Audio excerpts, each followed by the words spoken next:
now that I see the profit margin and the pros and cons of software versus the pros and cons of something like drop shipping or e-commerce, I would never choosingly go back to e-commerce. Because you're succeeding. Yes, true. But if Big you asterisk there. think about the money pit of tens of thousands of dollars that you're spending on marketing and development and people going down the drain every month, hoping that you're going to turn the corner. Then a service-based 60, That's very true. 50% profit margin is going to look pretty damn appealing. See, I'm getting almost reverse shiny object syndrome for the agency stuff because you know the numbers we were doing. Yeah. At we were a 68% profit margin on the year before we got acquired. And that's some pretty good cash going just to one person. Yeah. That now I'm just sinking money into software pre-launch. So I hope the margin's going to be better. Should be. Do you think at all about the concept or idea that was sold to us that the $1 billion unicorn exit is the only option comparatively to what I now kind of believe as the better alternative, which is you can build a mid-level multi-million-dollar business, have good employees, pay for people, or provide for your employees, provide for yourself, provide for your family, have a purpose in life. And I don't know, I've been seeing these posts of the guy who sold the Movement company. He made like $100 million or something. He's like, I'm lost. I don't know what to do with my life. Dude, I just watched his docuseries. Yeah. Okay. So what do you think about that? The purpose part I really, really relate to. Because when I sold the agency, I had nothing to do with work. And although I didn't have $100 million exit. Would be nice. But would be nice. Will be nice. But even still, no, it's a lost feeling when you don't have anything to work on. But I never thought the $1 billion unicorn exit is the thing that I'm going to do, because honestly, I know how smart you have to be and how hard you have to work. And I'm not that smart, and I'm not going to work that hard. I just know myself. I'm not going to do it. It's ridiculous. You have to give up your life for decades and not do anything else, and be incredibly smart and work with really bright people and go under an unbelievable amount of stress to be able to do it. I think that you can do it. I know that I am not going to do it. But on the flip side of that,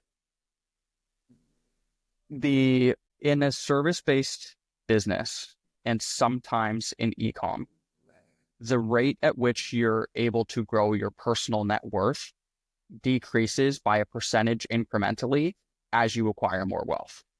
So for example, if you have $0 and you make $10,000, it's going to feel like a big jump. Mm-hmm. Or in, more personal example, if you have $1 million and you make $50,000, it doesn't feel like a lot of money because the incremental gain is not there. So I think that's the chase. People, at least for me, want to chase a larger incremental gain. Mm-hmm. Whereas if you've been doing, $50,000 per month for years, it's going to feel normal. It's not going to feel like you have these large, massive gains. And that's when the shiny object syndrome starts to kick in. Well, look at these other industries where they have a much higher profit margin and a much higher multiple on exit. And it's a lot easier to retain customers. That's where I think it comes in. So thinking about that multiple that you got comparatively to something like software, like the thought process of working so many years of your life to build something that you can only exit for X multiple, when we're seeing and comparing that to these crazy AI SaaS multiples, 15, 20X or whatever, crazy stuff. I don't know where I was going with that, but like there's such a difference. That's why I did it. That's why I did it, because you work so hard and I got a 1.2x.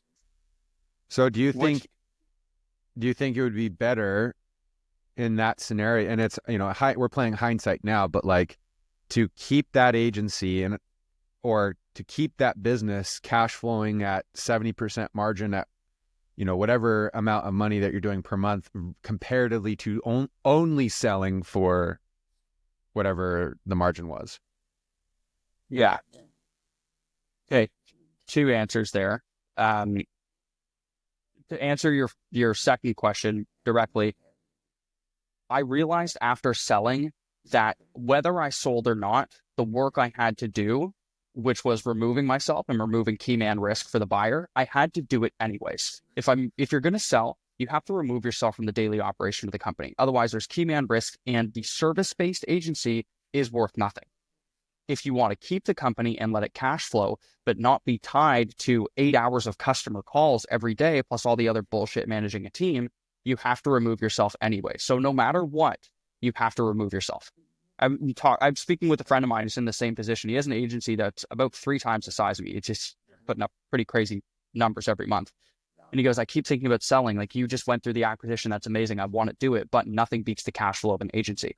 And that was the advice I gave to him. I said, I wish I realized sooner that whether you sell or not, you have to remove yourself. So try to do that anyways.